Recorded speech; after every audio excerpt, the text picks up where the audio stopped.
क्या आपने कभी सोचा कि आप जिस घर में रह रहे हैं उसी घर में और आपके जो माता पिता हैं वही माता पिता आपको क्यों मिले?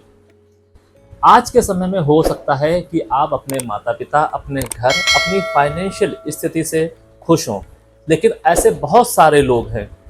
अगर परसेंटेज में बात करें तो लगभग 80% लोग आज के समय में अपने घर, अपने माता पिता, अपने भाई बहन, अपनी फाइनेंशियल स्थिति और अपने स्पाउस से संतुष्ट नहीं है। उनके मन में एक सवाल हमेशा चलता रहता है कि जो परिवार उन्हें मिला वही क्यों मिला, जो माता पिता, जो स्पाउस, जो भाई बहन उन्हें मिले वही क्यों मिले। वजह है कि उनके माध्यम से उनके जीवन में बहुत दुख है। अगर आपके साथ भी ऐसा होता है तो ये वीडियो आपके लिए है, क्योंकि इसमें आप ये जानेंगे कि जो घर आपको मिला है, जो माता पिता आपको मिले हैं, जो भाई बहन आपको मिले हैं, उसके पीछे की वजह क्या है। क्या ये उस परमपिता परमेश्वर की माया है या कोई साजिश जो शायद आपने ही रची है। अब जरा सोचिए कि इतने सारे परिवार हैं इस दुनिया में, इतने सारे शहर हैं, इतने सारे गांव हैं, इन सब को छोड़कर आप उसी घर में क्यों पैदा हुए जहां पर आपको दुख मिल रहा है। वही हो सकता है कि आपके चाचा ताऊ या आपके पड़ोसी के बच्चे खुश हों और आपके जीवन में दुख हो। अब जरूरी ये नहीं है कि आपके जीवन में फाइनेंशियल क्रंच हो तभी आपके जीवन में दुख हो सकता है। हो सकता है आपके घर में सारी सुख सुविधाएं हों, लेकिन आपके माता पिता आपके जीवन में काल बनकर बैठे हों। ये शब्द मैं आपकी तरफ से बोल रहा हूँ कि आपको ऐसा लगता है कि आपके माता पिता शायद अगर कोई और होते तो आपकी लाइफ कुछ और होती। अब सवाल ये उठता है कि ऐसा हुआ क्यों। ये सब कुछ एक पत्र में लिखा हुआ है। कैसा पत्र? आपके जीवन रूपी पत्र, जिसे आप खुद चुनते हैं। जीवन एक ऐसा रहस्य है जिसे अगर हम ये बोले कि भगवान ने ये डिसाइड किया है कि आप किस परिवार में जाएंगे, और अगर मैं ये कहूँ कि भगवान नहीं, आप खुद ये डिसाइड करते हैं, आपकी आत्मा ये डिसाइड करती है कि आप किस शहर में किस माता पिता के पुत्र या पुत्री बनेंगी, तो शायद आपको ये अजीब लगे। और ये रहस्य एक छोटा रहस्य नहीं है, ये एक गूढ़ और बहुत भयावह रहस्य है।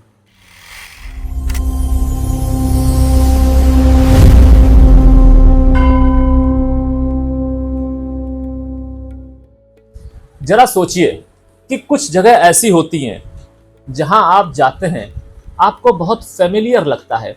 कुछ लोगों से मिलने के बाद ऐसा लगता है कि जैसे आपकी आत्मा उनको जन्म जन्मांत से जानती हो, आप उनसे पहले मिल चुके हों।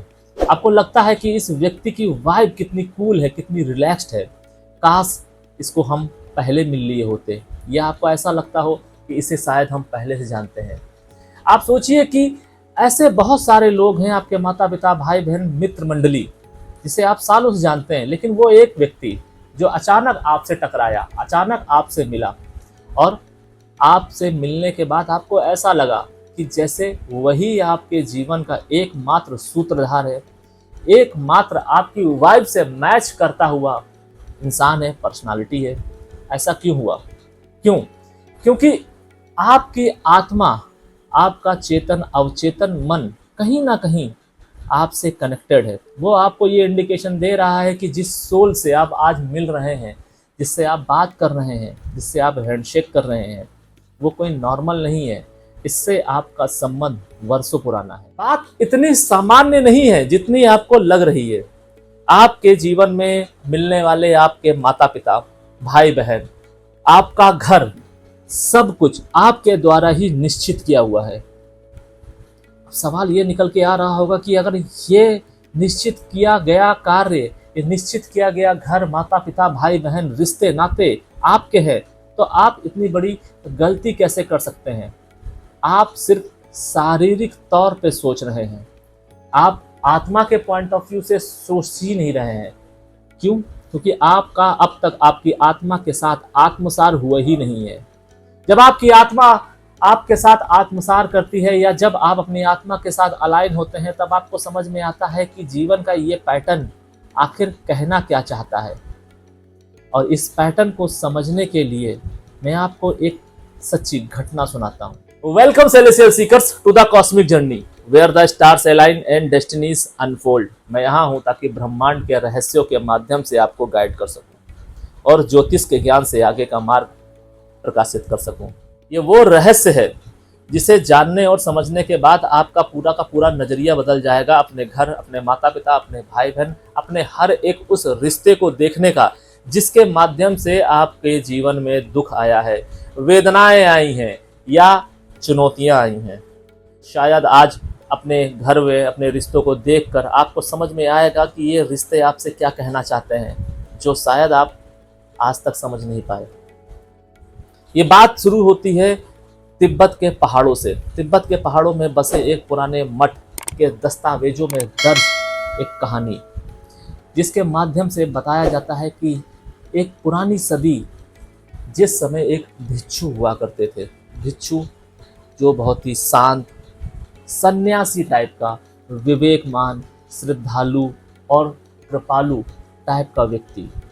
उसका जन्म एक ऐसे घर में हुआ जिसके पिता अत्यंत क्रोधी, ईर्ष्यालु, झगड़ालू टाइप के थे, जिन्होंने उनके माता की जीवन को नर्क बना रखा था और उस भिक्षु की जीवन के भी नर्क बना रखा था। उस भिक्षु का नाम था तेंजिन। तेंजिन का जीवन इस तरीके से परिवर्तित होता जा रहा था जैसे मान लो कि उसका बचपन ना हो, जवानी में प्रवेश कर चुका हो। उसके जीवन में बचपन जैसे गायब ही हो गया हो। वो धीरे धीरे करके इन सारी चीज़ों से तंग आने लगा और फिर वो अपने घर से बाहर निकल जाता है, घर छोड़कर चला जाता है। ऐसी जगह पे जाता है जहाँ पर बैठकर वो ध्यान लगाता है, वो वर्षों तक ध्यान करता है, या फिर मैं ये कहूँ ध्यान करने की कोशिश करता है।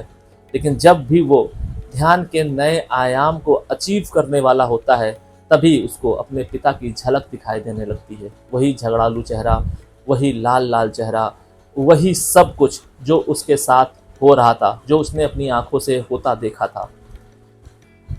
और इस वजह से उसका ध्यान उस आयाम तक नहीं पहुंच पा रहा था जहां वो अपनी आत्मा के साथ आत्मसार कर पाता। तभी उसके जीवन में एक गुरु आते हैं जो एक प्रसिद्ध लामा भी थे। वो उनको बताते हैं और उसको समझते हैं और वो कहते हैं कि ये समस्या शरीर की नहीं है, ये समस्या कुछ और है, ये समस्या है आत्मा की। और फिर क्या था, फिर वो तेंजिन को एक जड़ी बूटी देते हैं। जड़ी बूटी देने के बाद वो उनसे कहते हैं कि आज रात तुम ध्यान में जाना, आज तुमको वो सत्य पता चलेगा जिससे तुम अब तक अनजान थे। और फिर क्या था, फिर वही हुआ। तेंजिन वो जड़ी बूटी का सेवन करते हैं और कुछ देर बाद ध्यान में चले जाते हैं। ध्यान में जाने के बाद वो देखते हैं कि वो एक ऐसी जगह पर हैं जहाँ पर कोई नहीं है। वहाँ पर सिर्फ दो प्रकाश पुंज हैं, यानी कि कोई इंसान नहीं, कोई जानवर नहीं, कोई पशु पक्षी नहीं, दो प्रकाश पुंज, जिसमें एक प्रकाश पुंज में तेंजिन खुद को देख रहा था और दूसरे प्रकाश पुंज में वो अपने पिता को देख रहा था। वो दोनों बहुत ही गहरे मित्र थे। वो दोनों बात कर रहे थे, उनकी बातों को सुन रहा था, महसूस कर रहा था।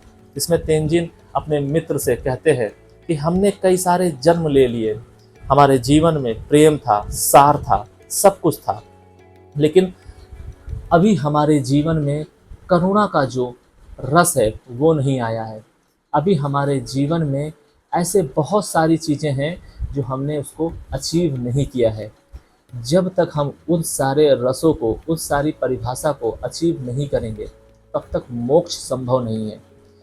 तेंजिन की बातें सुनकर जो उनके मित्र यानी कि जो पिता है, जो प्रकाश पुंज के रूप में उसको दिखाई दे रहे थे, वो कहते हैं कि वो कैसे होगा। तब तेंजिन बताते हैं कि अगले जन्म में आप मेरे पिता बनिएगा और मुझे प्रताड़ना दीजिएगा। उनसे आग्रह करते हैं और वो उसको सिरे से नकार देते हैं कि तुम तो मेरे परम मित्र हो, कई जन्मों से हो, मैं तुम्हें वेदना नहीं दे सकता, मैं तुम्हारे साथ झगड़ा नहीं कर सकता, मैं तुम्हें परेशानी में नहीं देख सकता, और तुम मुझसे कह रहे हो कि मैं ही तुम्हें परेशानी में डालूं, मैं तुमसे झगड़ा करूं, तुमको प्रताड़ित करूं, ये असंभव है। तेंजिन के बार बार प्रयास करने के बाद, आग्रह करने के बाद वो तैयार हो जाते हैं और फिर उनकी आंखें खुलती हैं।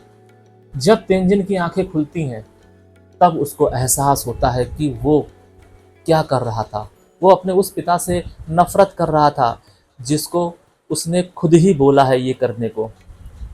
उसके आंसू निकलने लगते हैं, वो पश्चाताप की अग्नि में जलने लगता है। उसको सारा समीकरण समझ में आने लगता है कि उसके जीवन में ये जो चीज़ें हो रही हैं वो क्यों हो रही हैं और उसे इस जीवन से क्या चाहिए।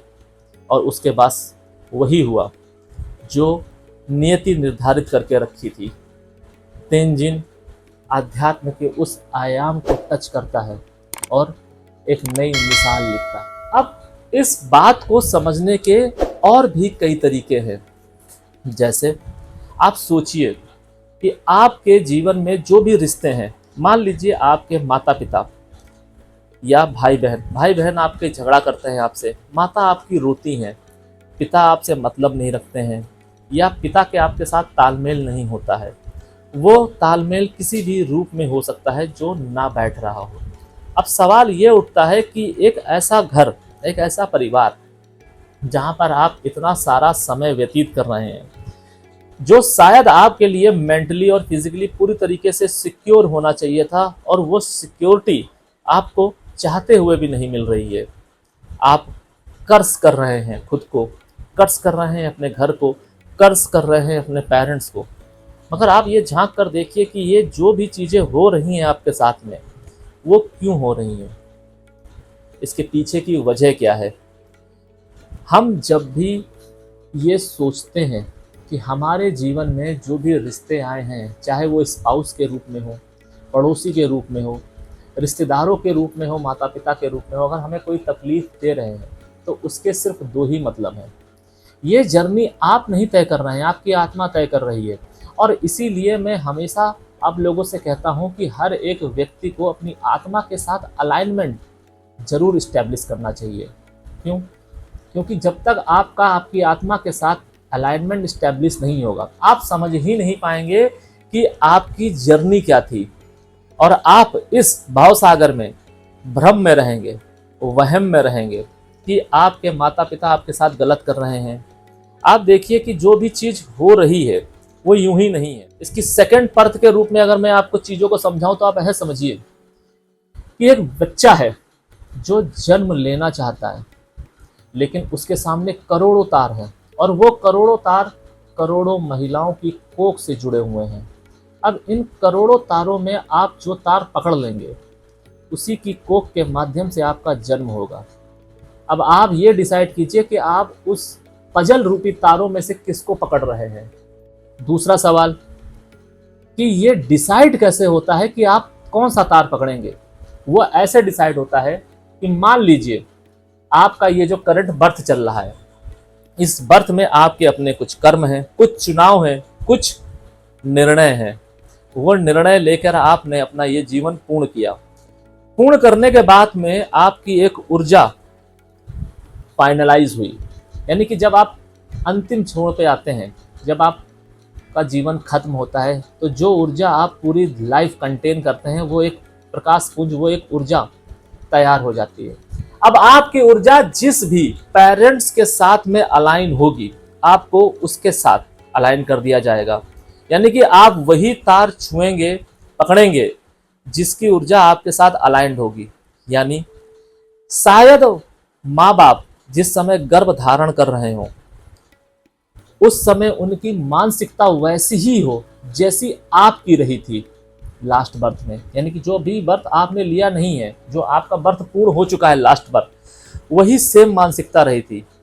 या फिर वो ये डिसाइड ही नहीं कर पा रहे हैं कि उनको इस जन्म में किसी बच्चे को या इस समय किसी बच्चे को जन्म देना चाहिए। कंफ्यूजन वाली स्थिति, जैसे कि बहुत सारे लोगों के जीवन में पूरी लाइफ कंफ्यूजन बना रहता है। मॉरल ऑफ द स्टोरी बस इतनी सी है कि जिसकी ऊर्जा आपकी ऊर्जा के साथ अलाइन होगी, आप वही तार पकड़ेंगे, और जब आप वो तार पकड़ेंगे उसी फैमिली में आप जाएंगे। इसीलिए ये बहुत ज़्यादा इम्पॉर्टेंट होता है कि हम अपनी ऊर्जा, अपने ऑरा को बहुत अच्छे से मेंटेन करके चलें। आप देखिए कि बहुत सारे ऐसे लोग हैं जो ऐसे घर में जन्म लिया है जहाँ पर सुख सुविधाएं नहीं थी, और फिर उन्होंने एक ऐसे आयाम को टच किया, फाइनेंशियली, आध्यात्मिक, जहां पर शायद सामान्य व्यक्ति नहीं पहुंच सकता। शायद वहां पर सिर्फ 0.1% ही लोग जा सकते हैं। इसीलिए तो सिर्फ 1% लोग ही दुनिया में राज करते हैं, बाकी 99 उनको फॉलो करते हैं। लेकिन ये चलन बदला जा सकता है। इसको बदलने का क्या तरीका है? इसको बदलने का तरीका है कि आप कभी भी जो भी आपके साथ हो रहा है, आप सोचिए कि आपके माता पिता अगर आपको कष्ट दे रहे हैं तो उनको कभी भी कर्ज मत कीजिए। अगर आप उन्हें कर्ज करेंगे तो आप एक इस्टेब्लिशमेंट और क्रिएट करेंगे, और जिसकी वजह से एक नया कर्म बंधन स्टार्ट हो जाएगा, कार्मिक साइकिल जिसे बोलते हैं। दूसरा, आपके साथ जीवन में जो भी हो रहा है उसको न्यूट्रल रहकर समझने की कोशिश कीजिए। न्यूट्रल रह के कैसे? सपोज कीजिए कि आपके घर में आपके माता पिता लड़ाई कर रहे हैं, भाई बहन लड़ाई कर रहे हैं। किसी भी कन्वर्सेशन में बीच में मत कूदिए, बायस मत होइए, क्योंकि वो जर्नी जो है वो उन दोनों की है और आपने उसमें इन्वॉल्व होके अपना पॉइंट ऑफ व्यू डाल दिया बिना किसी के मांगे, और उस पॉइंट ऑफ व्यू से हो सकता है कोई इन्फ्लुएंस हो गया हो। तो उनकी जर्नी एक डायरेक्शन में जानी थी उस झगड़े के माध्यम से, लेकिन आपके इन्फ्लुएंस से वो चली गई अपोजिट। अब यहाँ पर तैयार हो गई एक कार्मिक साइकिल। ये कार्मिक साइकिल से उनका जीवन प्रभावित हुआ और आपके जीवन में एक नया पैटर्न इन्वॉल्व हो गया। यानी कि हर वो व्यक्ति जिसके लाइफ में एक जैसे पैटर्न वापस आते हैं, उसके पीछे बस यही दो कहानी होती है। पहली कहानी, या तो उन्होंने किसी का जीवन प्रभावित किया है। अब वहां पर हम ये नहीं बोल रहा हूं कि उनका इंटेंशन सही था या गलत था, उनको वहां पर जाना ही नहीं था, कूदना ही नहीं था। वो वहां पर कूदते हैं, अपनी राय देते हैं, और उस राय से इन्फ्लुएंस जो भी व्यक्ति हो जाता है, वो इन्फ्लुएंस कौन होगा? जिसका मून कमजोर होगा। जिसका मून कमजोर होगा वो जिस डायरेक्शन में जाना चाहता या चाहती थी वो उस डायरेक्शन में नहीं गया, और उससे उसकी लाइफ प्रभावित हो गई। अब वो लाइफ अगर एक दिन के लिए प्रभावित हुई तो एक दिन का कार्मिक, 10 दिन के लिए हुई 10 दिन का, 1 साल या 10 साल के लिए हुई तो 10 साल का। ये सब कुछ आपके जीवन में इंटरेस्ट के साथ वापस आएगा। यानी कि ये जो कार्मिक साइकिल आपने ऐड की है, ये कार्मिक साइकिल के साथ साथ भटकन है। कैसी भटकन? मान लीजिए आने वाले 10 सालों में आपकी चार्ट में आपकी कुंडली आपसे कुछ चाहती है, कुछ बड़ा आपको मिलने वाला है, लेकिन आपने लास्ट बर्थ में एक भटकन यानी कि एक कार्मिक साइकिल ऐड ऑन कर रखी है। योग के साथ में वो कार्मिक साइकिल ऐड क्रिएट हो गई। अब ये कार्मिक साइकिल को कुंडली से देखते कैसे, ये बहुत कम लोग जानते हैं, लेकिन इस कार्मिक साइकिल के एक्टिवेट होने से आपके वो जो 10 साल जो गोल्डन ईयर्स हो सकते थे वो भटकन में कन्वर्ट हो गए। जैसे ही वो भटकन में कन्वर्ट हुए, आपका वो गोल्डन पीरियड भी भटकन में चला गया। जैसे ही वो पीरियड पूरा हुआ, अब आपके हाथ में क्या आया? जस्ट कुछ सिक्के, जस्ट कुछ सुख, जस्ट कुछ रिश्ते। यानी कि जो आपके अंदर भूख थी, वो गोल्डन अपॉर्चुनिटी, वो गोल्डन टाइम के अकॉर्डिंग, क्योंकि वो जो गोल्डन टाइम आपके जीवन में आना था जहां पर आप शायद आध्यात्म की या फाइनेंशियल या कुछ जीवन में ऐसा कर सकते जहां पर आपको इतिहास याद करने वाला था, उसके लिए आपके अंदर एक भूख थी। वो यूं ही नहीं थी, वो ऊर्जा के माध्यम से दी गई थी, मिली थी आपको, वो किसी ने गिफ्ट नहीं की थी। वो भूख भी आप शांत नहीं कर पाए। अब उससे क्या हुआ? वो भूख मल्टीप्लाई होगी, उसके अपने रिएक्शन होंगे। जैसे अगर आपको इस समय भूख लग रही है और आपको भोजन मिलता है तो आप क्या करेंगे? भोजन करेंगे। और अगर वो भोजन नहीं मिलता तो आपकी भूख मर जाएगी, जिसका साइड इफेक्ट कहाँ पे होगा? आपकी बॉडी में होगा। ठीक उसी तरीके से हमारी आत्मा पर इसका साइड इफेक्ट देखने को मिलता है। अब इसके अलावा और क्या परतें होती हैं? इसके एक नेक्स्ट लेवल की परत ये होती है कि जब भी हम अपने जीवन में कोई भी निर्णय लेने जाते हैं, आप सोचिए कि अगर आपके जीवन में, सपोज कीजिए कि आपके जीवन में कोई भी व्यक्ति एक ऐसा आया है जिसने आपके जीवन को त्रस्त करके रखा है, तो आप ये समझने की कोशिश कीजिए कि वो जो व्यक्ति कर रहा है, क्या वो एक्शन का रिएक्शन है या वो पर्पसली कर रहा है। अगर पर्पसली कर रहा है या कर रही है तो उसके लिए उसको कर्ज मत कीजिए, वो आपके ऊपर एहसान कर रहा है। क्यों? क्योंकि आपकी आत्मा को एक इम्प्रूवमेंट की, डेवलपमेंट की ज़रूरत है। और आप क्या कर रहे हैं? आप रहना चाह रहे हैं शांति में, आप रहना चाह रहे हैं अपने कंफर्ट जोन में, उस कंफर्ट जोन को नहीं छोड़ना चाह रहे हैं, क्योंकि शरीर कंफर्ट जोन चाहता है, आत्मा नहीं चाहती है। आत्मा का पर्पस सिर्फ मोक्ष और मुक्ति है। और उसके लिए क्या करना होता है? उसको लाइफ के, यानी कि जो हमको जीवन मिलता है, उसके सभी आयाम को टच नहीं करना होता है, उसके ऊपर कंट्रोल धारण करना होता है। यानी कि जितने भी इमोशंस बने हैं, लालच, क्रोध, शांति, जितने भी प्रकार के इमोशंस हैं, उस हर एक इमोशन पर नियंत्रण चाहिए। आत्मा जब हमारी नियंत्रण करना सीख जाती है, तब हम मोक्ष की ओर अग्रसर हो जाते हैं। जैसे अगर आज के समय में कोई व्यक्ति आपको गाली देकर जा रहा है, तो आप अगर उस पर इंस्टेंट रिएक्ट कर रहे हैं बिना ये समझे कि वो गाली क्यों दे रहा है, और उसके बाद आपके पास इतनी बुद्धि है कि उस गाली का आपको रिएक्ट नहीं करना चाहिए, तो आप समझ लीजिए आपने एक नया आयाम छू लिया है। आप उस 1% लोगों में आ चुके हैं जहां पर आपको ये समझ है कि किस तरीके से ह्यूमन बिहेवियर को या अपनी आत्मा को मैनेज करना है, चैनलाइज करना है और अपनी ऊर्जा को वेस्ट नहीं करना है। आप सोचिए कि बहुत सारी ऐसी जगह हैं जहां पर अगर आप रिएक्ट देना बंद कर दें, रिएक्शन क्या है? आपकी ऊर्जा है। आप अपनी ऊर्जा से सामने वाले को सींच रहे हैं। अब सोचिए कि आप पूजा पाठ करते हैं, आपने अपना ऑरा मजबूत कर लिया है, आपके पास ज्ञान है, आपके पास इनबिल्ट ज्ञान है, यानी कि आपके पास वो ज्ञान है जो आपने इस जन्म में अर्जित किया है, और आपके पास इनबिल्ट ज्ञान है जो आपकी आत्मा ने कई जन्मों के माध्यम से, एक जर्नी के माध्यम से अर्जित किया है, और आप वो ज्ञान दूसरों पर लुटा रहे हैं, इन्वॉल्व होकर, रिएक्शन देके अपनी ऊर्जा बर्बाद कर रहे हैं। यानी कि आप अपनी ऊर्जा से खुद को कमजोर और सामने वाले को पोषित कर रहे हैं। इससे नुकसान किसका है? आपका है। अब ये नुकसान, ये जो डैमेज आप अपनी लाइफ में क्रिएट कर रहे हैं, इस डैमेज की वजह से आपका ये लाइफ, आपकी आने वाली पीढ़ी, क्योंकि अगर आप इस शरीर, इस आत्मा और इस माइंड सेट के साथ में संतान उत्पत्ति करने की सोचेंगे, तो आपकी संतान भी तो मेंटली और फिजिकली डैमेज ही होगी। वो इतना बड़ा सोच ही नहीं पाएगी जो शायद कभी आप सोचा करते थे।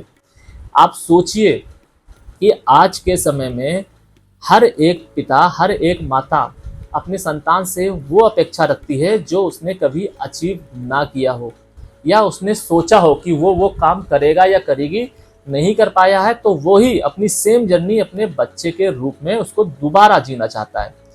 लेकिन आप सोचिए कि जिस समय आप गर्भाधारण कर रहे हैं, जिस समय आप फैमिली प्लानिंग कर रहे हैं, उस समय क्या आप वाकई मेंटली और सोल के पॉइंट ऑफ व्यू से प्रिपेयर्ड हैं? अगर नहीं है तो आपको ये काम नहीं करना चाहिए। इसीलिए ज्योतिष में गर्भाधारण की एक प्रोसेस बताया गया है।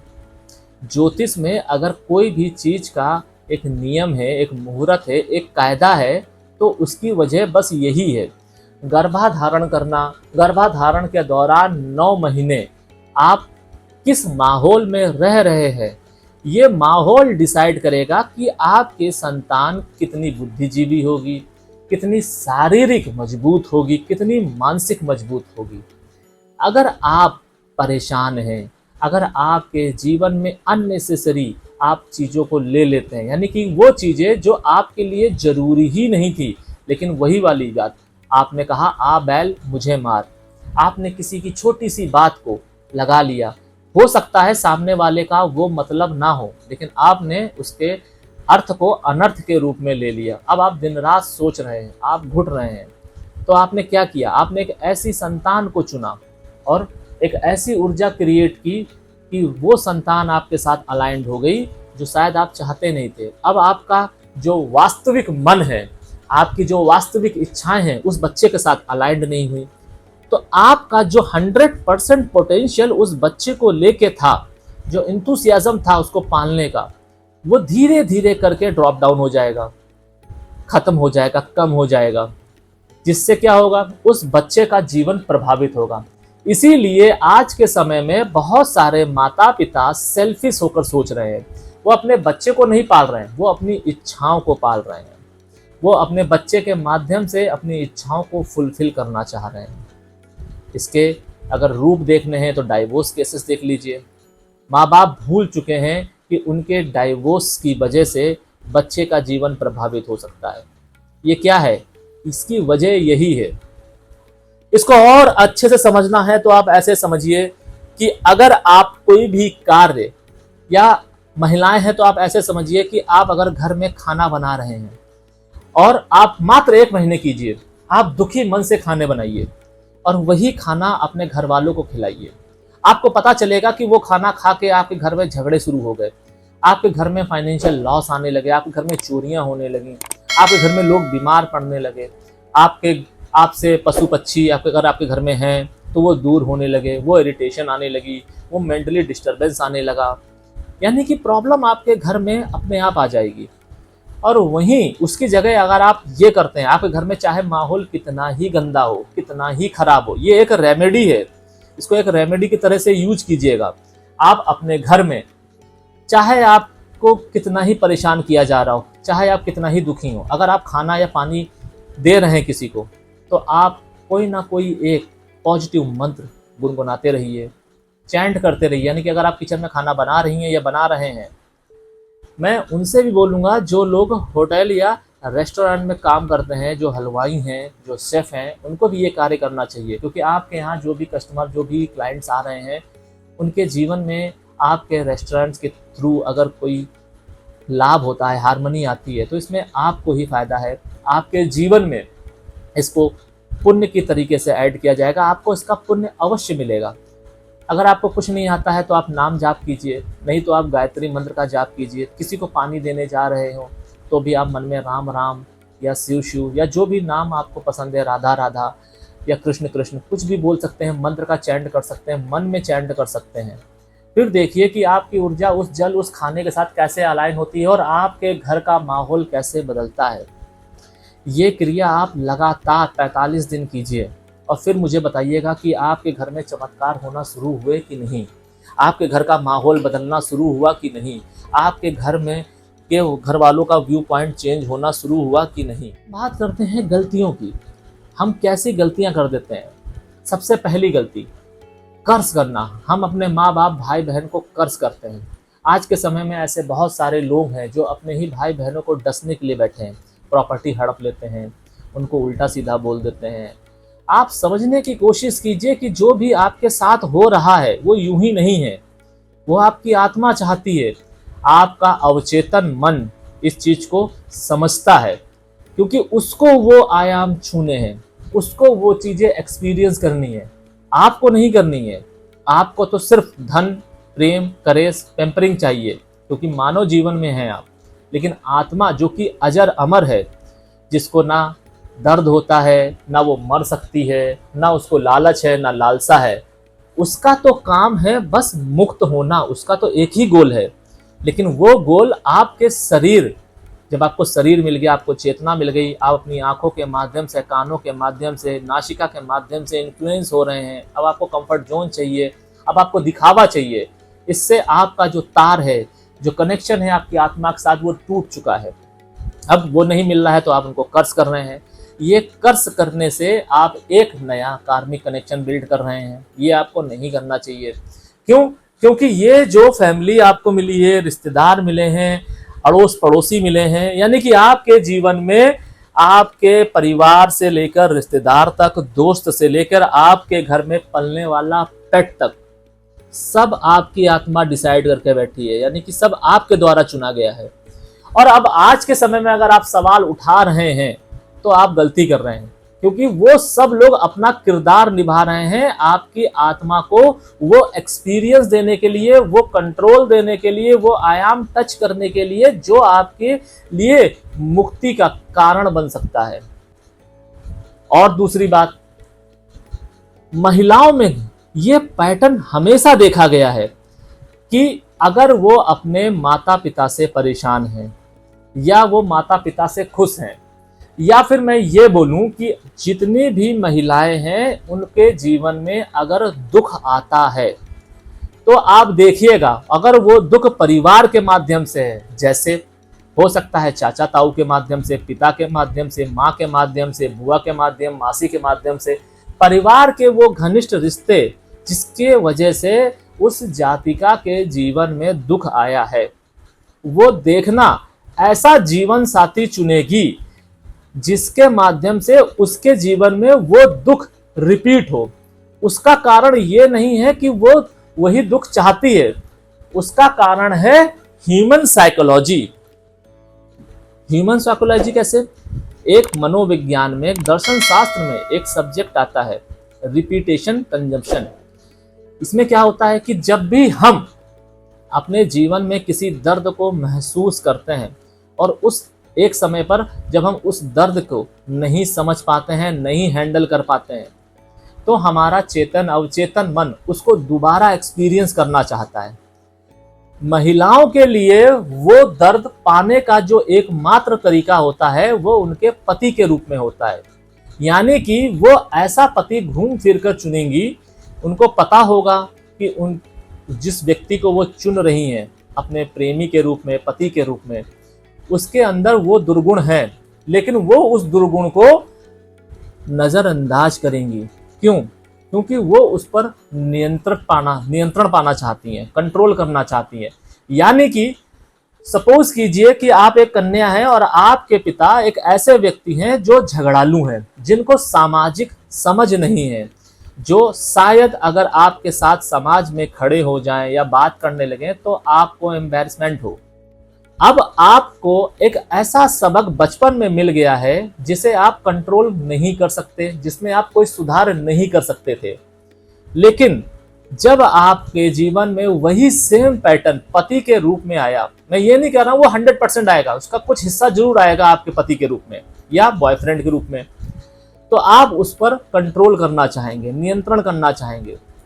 अब उसका रिएक्शन, यानी कि जो एक्सपीरियंस आपने पिता के साथ किया है उसका ओवर रिएक्शन की वजह से आप ओवर रिएक्ट करेंगे, जिसकी वजह से आज के समय में इतने सारे डाइवोर्सेस हो रहे हैं, इतने सारे ब्रेकअप हो रहे हैं।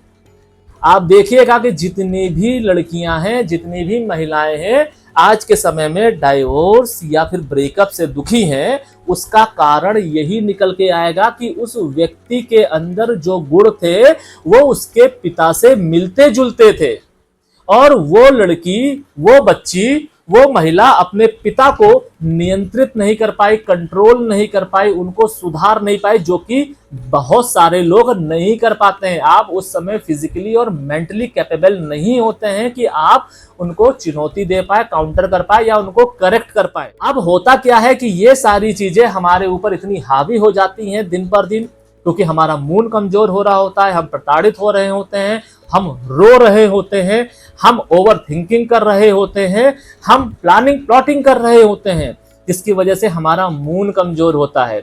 और इस पूरी जर्नी के दौरान हम कुछ ऐसे डिसीजन लेते हैं जिसकी वजह से हमारी आत्मा कमजोर होती है, यानी कि सूर्य कमजोर होता है।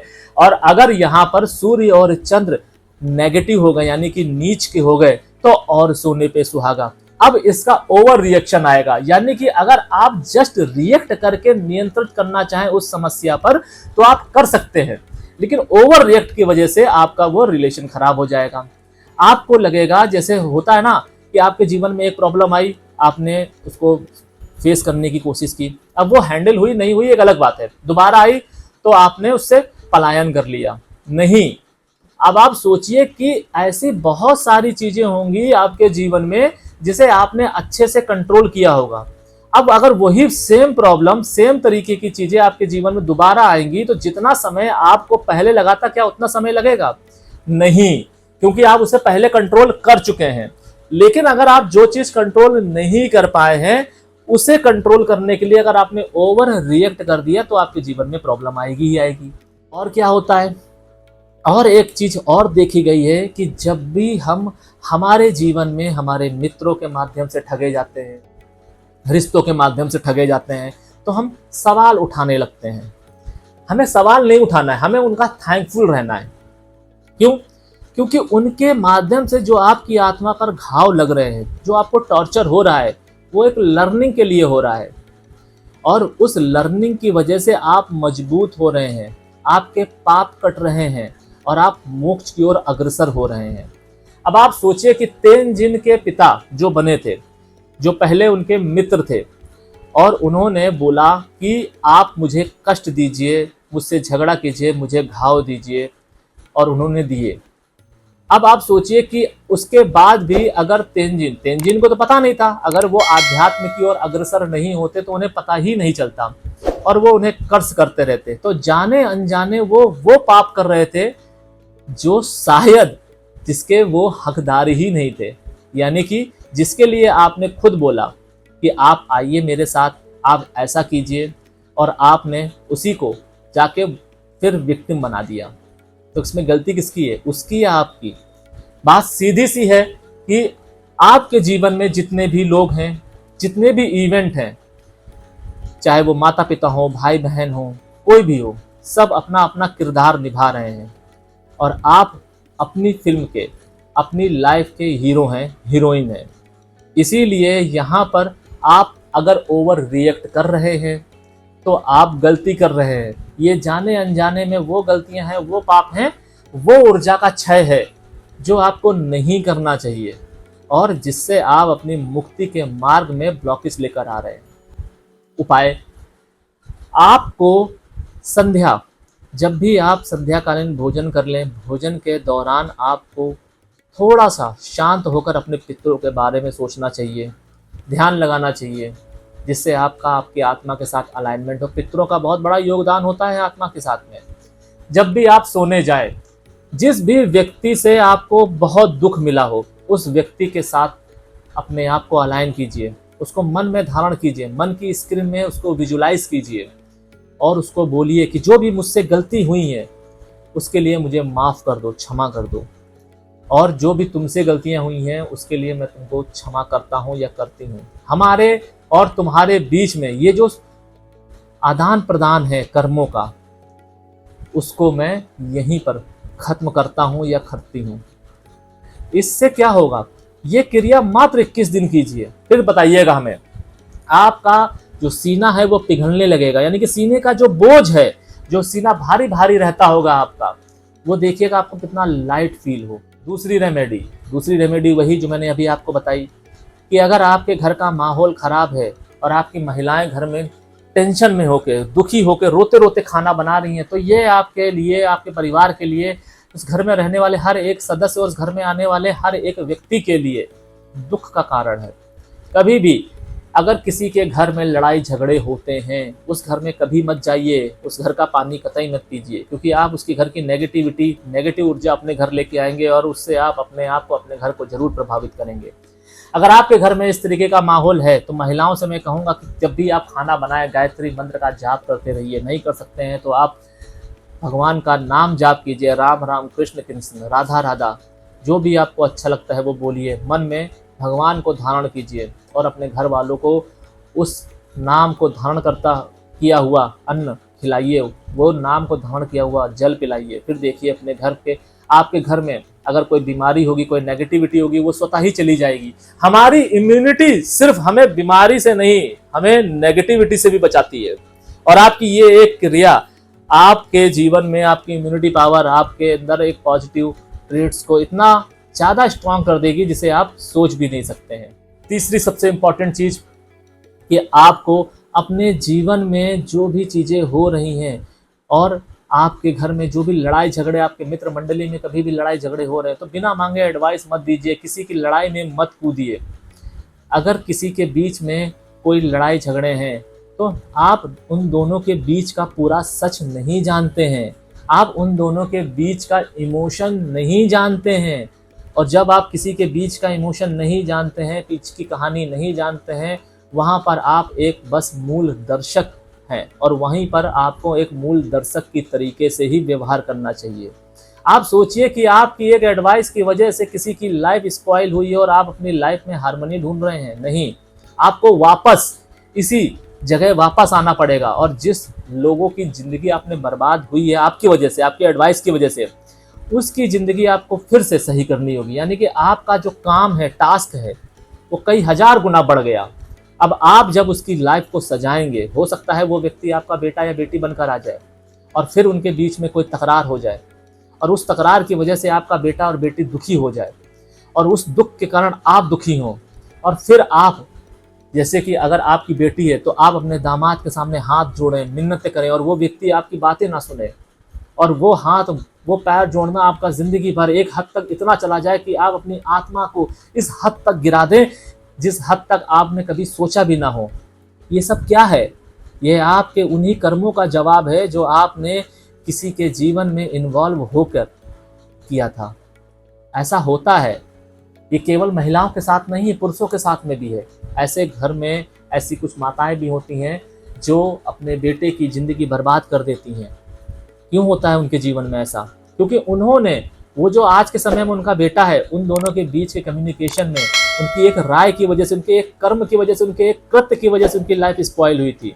और आज इसकी वजह से शायद उनका पुत्र या उनका जो जीवन है, उनका खुद का भी जीवन प्रभावित हो रखा है। बात छोटी है लेकिन बहुत ज़्यादा दुखद, दर्दनाक है। अगर आप इसे महसूस कर पा रहे हैं तो आज समय है परिवर्तन का, क्योंकि अगर आप ये वीडियो देख रहे हैं तो ये वीडियो आपके पास यूं ही नहीं आया है, ये परिवर्तन आपको खींच कर लाया है। हो सकता है आज के समय में आप अकेले हों, आपको बहुत दुख मिल रहा हो, परिस्थितियां आपके अनुकूल ना हो, विपरीत हों, और आपके जीवन में इतनी सारी तकलीफें चल रही हो जैसे आपको लग रहा हो कि दुनिया जहान का दुख दर्द आपके हिस्से आ गया हो। आपको मन कर रहा हो कि आप इस जीवन को ख़त्म कर दें, तो नहीं, ये समस्या का हल नहीं है। आप अपने अंदर झांकिए, आपकी आत्मा बहुत स्ट्रांग है। आपको ये जो दुख मिल रहा है, ये एक नए अध्याय की शुरुआत है, और ये अध्याय एक नए जन्म की ओर नहीं जा रहा है और ना जाना चाहिए। यह अध्याय जा रहा है मुक्ति की ओर, और इस मुक्ति को आपको स्वीकार करना है। इस पैटर्न को आपको समझना है, क्योंकि अगर आप ये पैटर्न को नहीं समझेंगे, इसको भटकन में ले लेंगे, तो यही पैटर्न आपके जीवन में रिपीट होकर आएंगे और हर बार एक नया भयावह रूप लेकर आएंगे। सबसे इम्पॉर्टेंट चीज कि जब भी आप किसी को कर्ज करते हैं या आप ये सोचते हैं कि हमें बदला लेना है, रिवेंज लेना है। अब दो व्यक्तियों के बीच में लड़ाई हो गई है, एक व्यक्ति क्षमा कर रहा है, क्षमा मांग रहा है, दूसरा व्यक्ति रिवेंज ले रहा है, उसको बदला चाहिए। उसने एक बीज बो दिया है बदले का और जीवन खत्म। अब एक व्यक्ति के हिस्से में मुक्ति थी, लेकिन उस व्यक्ति ने रिवेंज का बीज बो दिया है। अब उस रिवेंज की वजह से उस दूसरे व्यक्ति को मुक्ति नहीं मिलेगी, वो हिसाब बाकी रह जाएगा। इसीलिए आपको रिवेंज में नहीं पड़ना चाहिए, इसको अवॉइड करना चाहिए। यह रिवेंज एक ऐसी चीज है जो अगर आपने जिस भी व्यक्ति के साथ धारण कर लिया, जिस भी व्यक्ति के साथ कर लिया, फिर उस व्यक्ति के कर्म चाहे कितने ही अच्छे हों, उसका लगभग मुक्त होना तय हो, उसकी मुक्ति आप रोक देंगे। और वो मुक्ति तब तक नहीं होगी जब तक आपका वो रिवेंज सेटिस्फाइड नहीं होगा, एग्जीक्यूट नहीं होगा। द्रौपदी याद है आपको?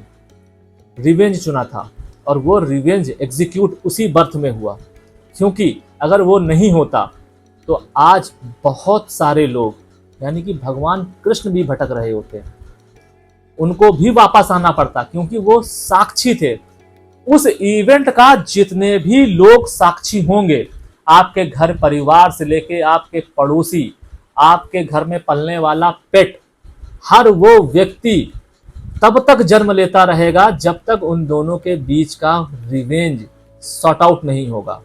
इसीलिए ये ब्रिज बनाने से पहले, ये ऊर्जा का स्थानांतरण करने से पहले, ऊर्जा का क्षय करने से पहले 100 बार सोचिए। अपनी आत्मा को पहचानिए कि आपके साथ जो हुआ है वो वाकई जरूरी था, वो अनुकूल था। अगर अनुकूल था, अलाइनमेंट अगर आप कर पाते हैं तब तो ठीक है, और अगर वो अनुकूल नहीं था तब आप रिवेंज कर रहे हैं, तब वो आपकी अपनी बुद्धि है। क्योंकि रिवेंज लेना है या नहीं लेना है, ये पूर्णतया निर्णय आपका होगा, क्योंकि इस निर्णय में तो भगवान ने भी द्रौपदी का साथ नहीं दिया था, उन्होंने भी उनको इन्फ्लुएंस नहीं किया था, क्योंकि वो जानते थे कि उनके इन्फ्लुएंस के माध्यम से लिया गया कोई भी निर्णय हो सकता है आज के समय में उनको वो मिल जाए जो वो चाहते हैं, लेकिन वो जो कसक अंदर दबी रह गई वो आज नहीं तो कल फिर करवट लेगी, और जब वो करवट लेगी तो भगवान कृष्ण को इसका साक्षी बना देगी। और जब भगवान कृष्ण साक्षी बनेंगे तो उनको अननेसेसरी बर्थ लेना पड़ेगा किसी न किसी रूप में उस इवेंट का साक्षी बनने के लिए।